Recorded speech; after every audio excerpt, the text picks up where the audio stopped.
What is up, everyone? It's incredible how fast this season has flown by. We are already in week 14 of the college football 2024-25 season, rivalry week, big week in store. It's already started, I should say, but really starts picking up tomorrow on Thanksgiving Day. Last couple of weeks, I've picked very well in these videos. Was 9-3 in week 12, 5-1 in week 13. So in the last 2 weeks, I've came back with these videos. I'm 14-4. Hit the like, hit the subscribe button for all of my latest picks in general. So without further ado, let's go ahead and get right into it. I am going to be picking 10 games. One thing that will be different with this video, I did not do score predictions. I have been running out of time with that. As you can see, there's less information on your screen. I'm in the middle of a busy week, very, very busy week. Find out more in the upcoming episodes of the Stormfront series on why it's been a busy last bit. You'll know more, I should say, in the next week or two because I got a lot of editing to do. Let's get started with Thanksgiving night in New Orleans. Nolens. Let's get down there. Number 17, Tulane in Memphis. The AAC regular season finale. Right now, Tulane's a 14-point home favorite. Tulane, I've liked their progress this year. This has been a good team. I know the quarterback and running back are young, but they've played well. I've liked this overall collective effort of this team, their defense, the coaching. Memphis has been kind of disappointing. I'm not going to lie. I was expecting more from this team. I think the loss to Navy really hurt them a lot, especially even though Navy's been a good team too. That's not a bad loss. It's just Memphis. When you're in the group of five, you have less room for error. You got to really showcase your resume, showcase a strong resume to the committee. Although the committee are a bunch of idiots, I'm just going to be honest with you. We'll talk about that later in this video. Memphis, though, yeah, I'm disappointed in them, and I do think that Tulane wins. I think they might win this game convincingly, actually. For my picks, I'm just going to put it's not an acronym. It's basically shortened for the word pick. I'm picking Tulane. I would say probably Tulane scores up to 40 points. I don't think Memphis is going to be able to stop Tulane here. They could score. Memphis can score too, though, so there could be a scenario where you give a backdoor cover. It's kind of tough. Over-under is 55.5. I kind of like the over, actually, in this game, believe it or not. I don't know. I mean, I think it could hit the over. It feels like one of those spots, but see how it plays out.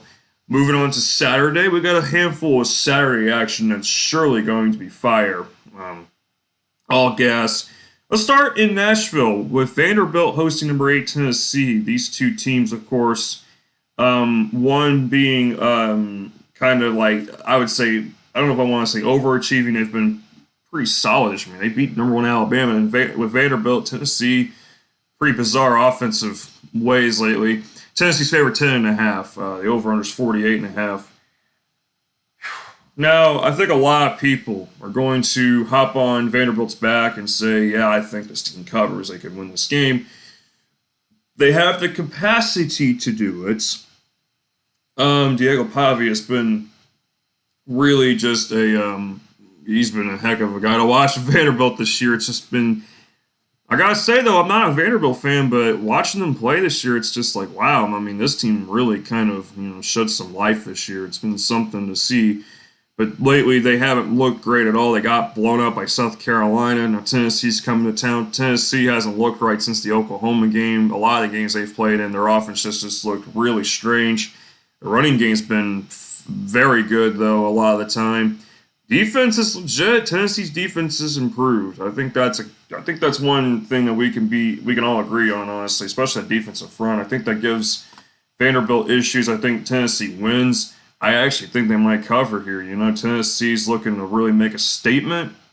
I mean, it's a rivalry, though, so you never know. But Tennessee in the last 2 games, or last couple games, it hasn't been close. Tennessee's blown them out. Yeah, so very interesting there.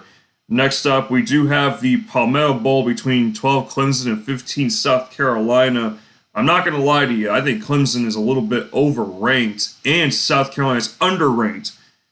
Yeah, you can hear the tension in my voice already with this because, again, I hate the committee. I think they're a bunch of idiots, but either which way, Let's focus on this. This is a very big game. It's not a conference game, but it's a very big game nonetheless. It's the biggest non-conference game this week. Let's just put it to you like that.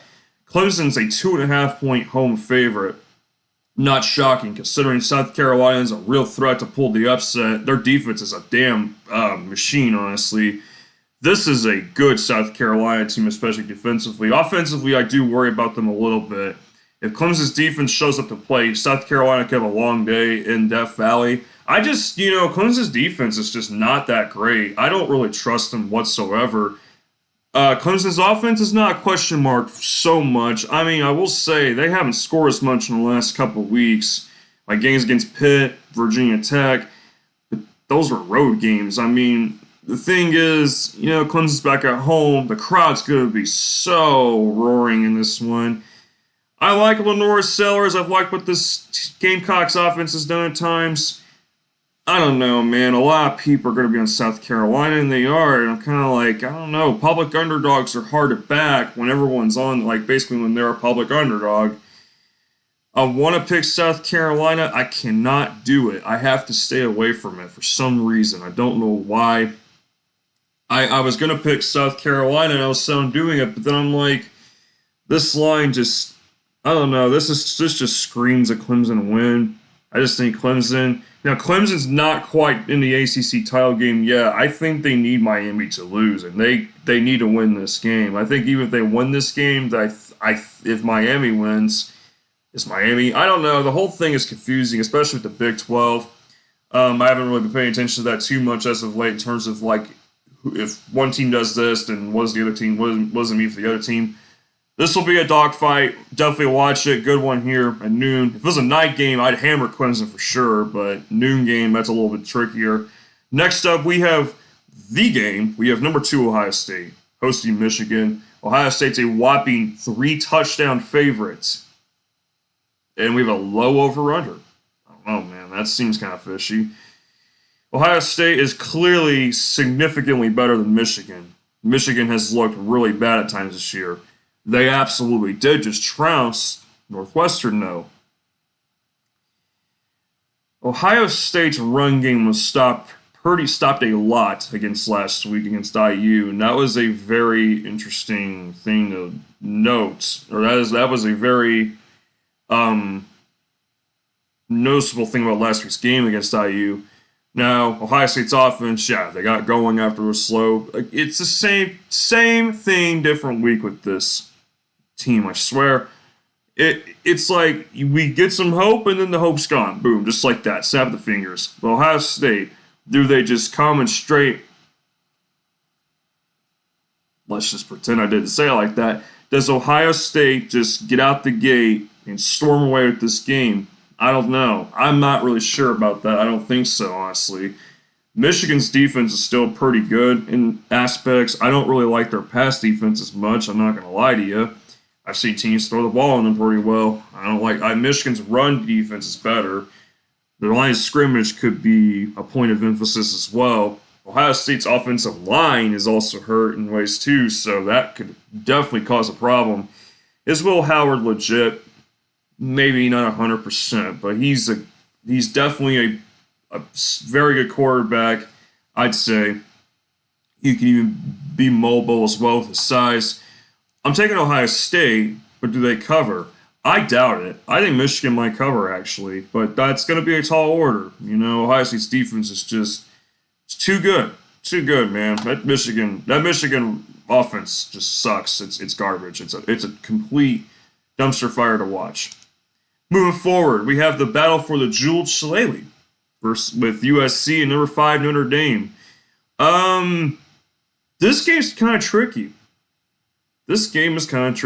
You're on the road, across the country. You're laying 7.5. I'm not sure. Notre Dame, they've been dominant for a while this season. With the exception of the Louisville game, after that Northern Illinois loss, they have just been a complete machine. Still, for some reason, I don't trust this team. I don't know why. There's going to come a game in the playoffs where Notre Dame is going to be forced to throw a lot. I feel like that's when they completely fall off the cliff, basically. I don't know. They've been throwing. I feel like they've been throwing it more efficiently. I don't know. Great defense. A defense that can win a championship for sure. I ain't gonna lie to you on that one. USC, man. This is a team that's been. And they should have lost Nebraska, by the way. I'm pretty sure that was that case, yes. They should have lost to Nebraska. Offensively, they might be capable, but I just think Notre Dame wins. 7.5 might be a little bit too much. I think USC is going to come to play here. I don't know. I mean, they're already bowl eligible, so I don't really care. I don't like USC. I don't like Lincoln Riley.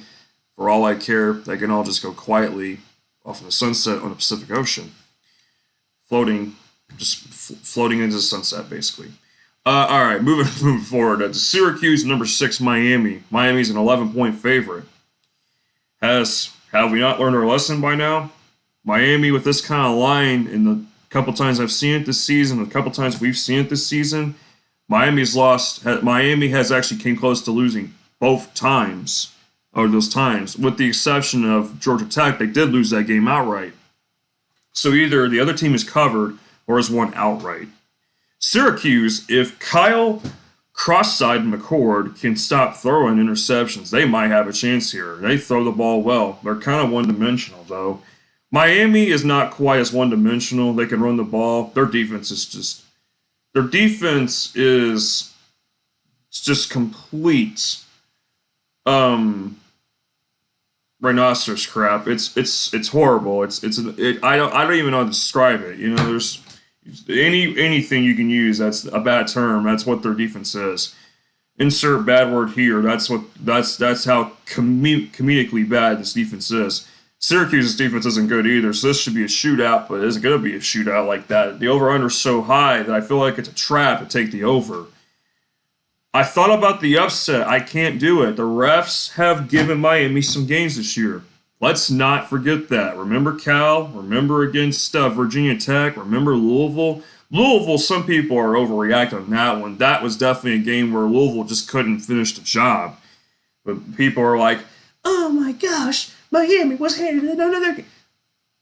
Blind people, man. Blind people just talking. Gosh, man, I don't even know what to say, but Miami's going to win this game somehow, some way. Close, much closer than the line suggests. I think it's a 3-6 point win. Iron Bowl, the Iron Bowl. Love watching this, even though I hate Alabama to death. Number 13, Alabama and Auburn. This is going to be a very intriguing matchup here. Alabama's coming off of getting their ass kicked by Oklahoma. That was the worst beating I've seen Alabama take since I started watching college football. I'm not even going to lie to you. I haven't seen Alabama get their ass whipped like this.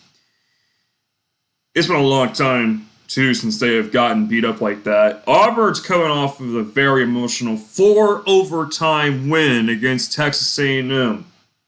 Don't know where that came from. Auburn has not been a very interesting team this year. I don't know, man. Auburn's okay, I guess. I mean, if they keep it a clean game and their defense can do some things, they're a decent team, I guess. I don't know. They lost to Vanderbilt at home. They got shut down by Arkansas. They had a chance to beat Oklahoma, couldn't do that. Lost to Cal. I don't know what they even make of this Auburn team. I think they're not that great, but they can have some moment. They'll have some moments here and there where they look good. Alabama is not good. Alabama. This is where I'm just going to rant real quick. The committee has just no idea on how to do anything right. Why is it that these SEC teams cannot drop farther? You're talking 3 lost teams. They have lost bad games. Yet they are still in the top 15? What on what planet is this even a reasonable On what planet is this a reasonable justification? None. Zero. You're telling me Alabama's 13? No, hell no. They should be below 15. They should be close to number 20. Ole Miss should be out of the top 20. What are we doing? Well. And then you got like people like Heather Dinich. I would be hesitant to rule out a 3-loss SEC team. Well, if Notre Dame beats USC, Alabama's back in it. What has that got to do with anything? You and your love for the SEC is absolutely ridiculous. This is why I don't like the SEC. I hate that conference. Even though I am a fan of a couple teams in it, I still hate the conference. The committee likes to have their heads shoved so far up their ass, it's ridiculous. Pathetic. The committee was going to be so controversial on December 8th. Do not even forget that one. We're dropping every team 5 spots. The best we could do is drop to 5, 6 spots. Get the hell out of here. I'm sorry I had to say all that. Can't punish these teams enough. Alabama lost to a pretty mediocre Oklahoma team that hasn't done much has just been I don't want to say mediocre, but you know what I'm trying to say. They've had some bad moments this year. Ole Miss lost to Kentucky and an unranked Florida team. They should be completely out of the top 20. Man, fire the whole committee after this year, but they won't do it because they're too stupid. Alabama, Auburn, these games tend to be close a lot of the time sometimes, especially when you don't think they will be. I think Alabama wins. I hope Auburn wins. I hope on everything Auburn wins. They're not going to. It's a bounce back spot for Alabama. I don't think they cover. I think this is going to come down to the wire. I think Auburn, if they play a clean game, they could even pull off the upset, but I don't think they're going to. Sorry, I had to go on that rant though. Like I said, man, it was needed. You cannot tell me Alabama should be 13th. They're just trying to be all like, well, we're going to prove our point somehow, some way. Stupid ass people. All right, number 1, Oregon and Washington. Border war. How did I accidentally click off the rivalry notice? Sorry about that. The border war, border clash. 19's too many points. What are we doing, man? Vegas is stupid sometimes. You want to talk about who's stupid? It's Vegas sometimes. Washington, take the points. I think Washington keeps us closer than you think. I think Oregon wins. That defense, I don't think is legit. Washington's been okay this year, you know? But their road success rate has been awfully garbage. Like, not very good. Even though they'll outgame teams, they still lose. I think Washington can make this interesting. But Dylan Gabriel in that offense, you know, what worries me about Oregon going forward is if Oregon's defense and Dylan Gabriel himself. As long as Oregon keep it together, they'll be fine. All right, moving on to number 18, Iowa State, and 24, Kansas State. I'm going to try to speed things up the rest of the way. Iowa State is a 2.5-point home favorite. Excuse me, sorry about that. I think 2.5 might be too many, actually. I'm not even going to lie to you. I think Iowa State is just still overrated. So super overrated. Who did they beat this season, man? I mean, come on, man. Okay, they beat Iowa, but Iowa decided to just give that game away. Almost lost to UCF. They lost to Texas Tech. Lost to Kansas. Should have lost to Utah. I mean, come on, man. Are you serious? The Big 12 is a complete joke this season. K-State, what performance are we getting from this K-State bipolar team? This bipolar Kansas State Wildcats offense. Avery Johnson, man. And I really had, of course, I had to say it a couple weeks ago, and then they decided to just say, hey, Steven, I'm going to give you the middle finger at this point.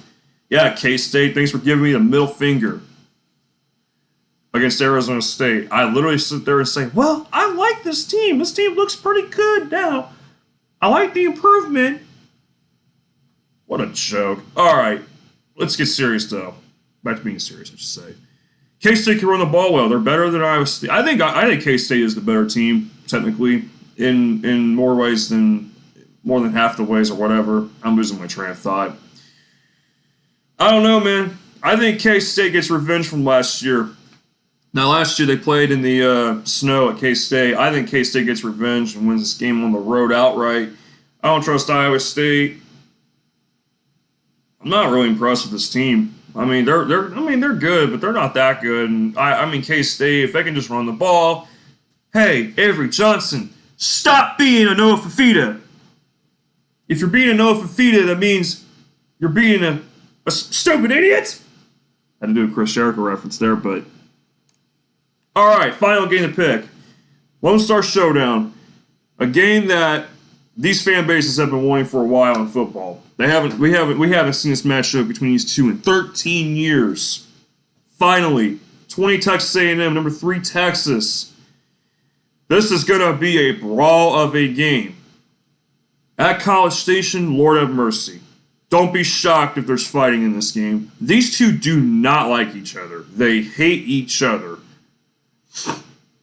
Texas is a 5-point road favorite. That line is very, very, very trappy. I don't like that line too much, especially considering the fact that Quinn Ewers is possibly not going to play in this game. He may not be 100%. It sounds like he messed up his ankle kind of good, unfortunately, against Kentucky. Of course, Quinn Ewers is soft. He's fragile glass. You might as well put the label on him. Caution. Move gently. Quinn Ewers. Oh, gosh. Texas A&M, man, what a joke, man. And these people that kept saying, and I remember, because I, of course, watch the people's picks videos and stuff. I'll go in the comments of these videos, and I'll see people being like, you can't be calling Texas A&M overrated. Well, they're better than this. They're better than you think. Oh, they're so much better than you think when they go on the road and lay an egg to Auburn. Oh, that's so much better than them, right? Get a clue, people. Get a freaking clue. Get your mind right. I mean, are you serious right now? Marcel Reed is like, he's a runner, dude. He's just more of a running quarterback. That's it, man. It's kind of like Jalen Milroe in a way. A&M's defense is kind of soft. Le'Veon Moss being hurt does not help. I did not know he suffered a season-ending knee injury until just now. Yeah, that hurts to lose him especially. He was a good anchor point for this team. I will give him that. Texas, man, Texas might be overrated. They don't have a good resume win. They lost to Georgia by 15 at home. Almost lost to Vanderbilt. Their technical best win is not even a great win at all. I don't believe it. Texas's defense might be a little bit suspect. If Arch Manning plays, though, I mean, you got to think about it, too, because Arch Manning can be a dual-threat QB. Now, Texas A&M, last time I recall they faced a dual-threat QB, they didn't fare so well in that one. I don't know, man. As of right now, and this pick is not final, I'm going with A&M to pull off the upset. I'm going to give him one more chance. I don't know why I'm even doing it. Last time I cannot for the life of me pick a A&M game correctly. I can't do it. This team is too damn strange to figure out. If Quinn Ewers plays, I might switch to Texas. If he does not play, I am sticking with this pick. I just think A&M at home, they're going to get so riled up for this game. Texas just, man, I don't know what to think. Then again, though, the winner of this game will play against Georgia in the SEC Championship. So I'm going to consider this one. Stay tuned. I'll mention my change in the description of this video if I change it. Thank you guys for watching. Stay tuned. Conference Championship picks coming next week. I will have a different format for that, I think. We'll see. I'm trying to figure it out. But then we can start going towards bowl game season in the college football playoff. Stay tuned. Next bracketology video might be coming later this week. I don't know. If not, it'll be next week. I'm sorry. Again, I'm very busy this week, but I'll see you guys again very soon. And also, have a happy Thanksgiving. Please stay safe. Eat lots of food. Spend time with your family. And have a great time. Safe travels. God bless. Hope you guys do take care of yourselves. I'll see you guys again soon.